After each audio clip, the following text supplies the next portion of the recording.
Il aura fallu à peine quelques minutes à ces militants écologistes pour décrocher le portrait d'Emmanuel Macron dans la salle du conseil de cette mairie du Haut-Rhin. Une opération pacifiste qui, ces dernières semaines, s'est renouvelée 4 fois dans le département alsacien.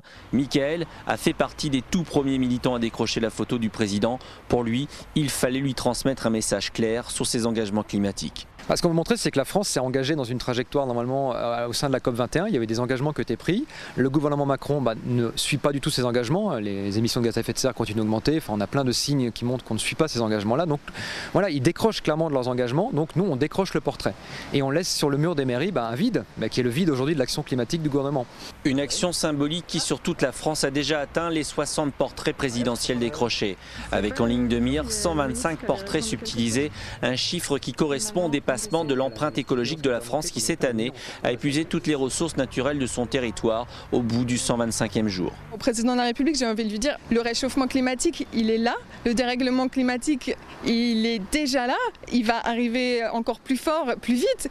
Vous ne pourrez pas l'arrêter, hein. Vous pouvez nous mettre en prison, mais vous ne pourrez pas arrêter le dérèglement climatique. Il faut agir maintenant. Des militants qui espèrent être entendus par le président Macron, mais pour le moment, ils l'ont seulement été par la gendarmerie du Haut-Rhin. Plusieurs d'entre eux ont été placés en garde à vue avec le risque d'être mis en examen pour vol en réunion. La peine encourue est de 5 ans de prison et de 75 000 € d'amende.